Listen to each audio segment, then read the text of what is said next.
Ainsi, nous voilà réunis sous cet arbre qui est ou qui n'est pas le marronnier blanc, mais réunis pour apaiser le flot de nos pensées.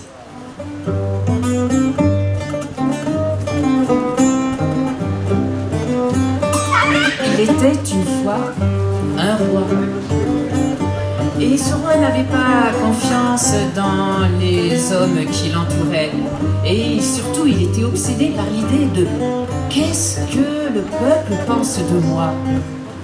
Alors il lui arrivait d'avoir cette fantaisie de se déguiser en homme du peuple et d'aller dans les rues des villages pauvres, enfin des maisons pauvres. Et une nuit, parmi les nuits, il était justement devant une maison, la porte disjointe, et là il a vu 3 jeunes filles qui parlaient de lui. Il s'est approché et l'aînée disait « Oh, moi, j'épouserai le cadi du roi. » La seconde « Oh, moi, j'épouserai le ministre du roi. » Et la plus jeune « Oh, moi, j'épouserai le roi lui-même. Et je lui ferai 3 beaux enfants. » Ce qui a été dit doit être fait.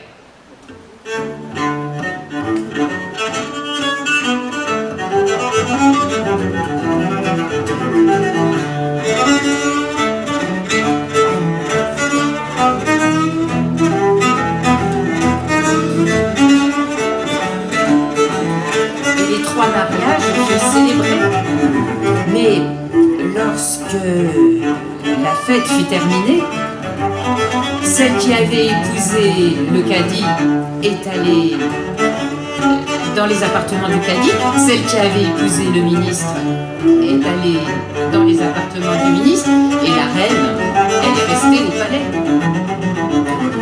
De sorte que lorsque les 2 sœurs se sont revues, elles se disaient « Oui, qu'est-ce qu'elle a de plus que toi ? Qu'est-ce qu'elle a de plus que moi ? Hein ? Pourquoi elle est au palais ?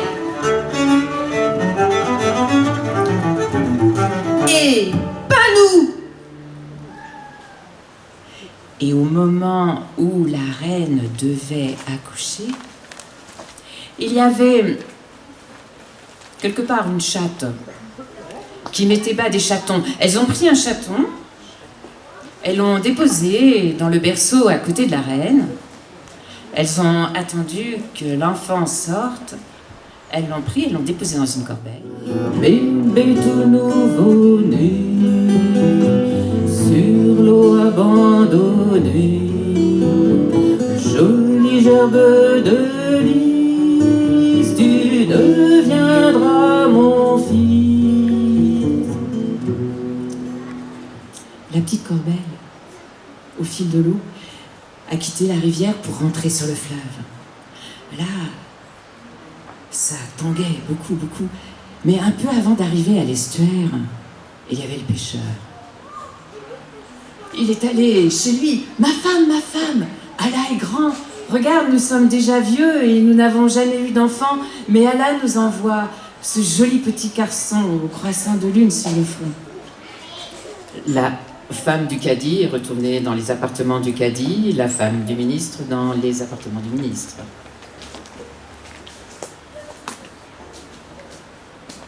Le temps a passé. Et la reine, à nouveau, est devenue enceinte. Le pêcheur était là. Il a reconnu, c'était la même corbeille. Il a sorti sa canne, il a tiré et il a vu.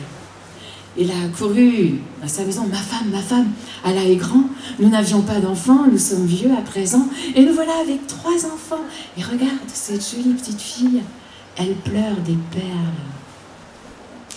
Dans la maison du pêcheur, on grandit dans la sagesse. Et elle a fini par dire « Oui, il existe de par le monde un oiseau de vérité. Et j'aimerais bien connaître qui sont nos vrais parents. Quelles sont nos origines ?» Et le lendemain matin, ils sont partis tous les 3 jusqu'à l'entrée du désert. Parce que pour aller jusqu'à l'oiseau de vérité, il fallait commencer par traverser le désert.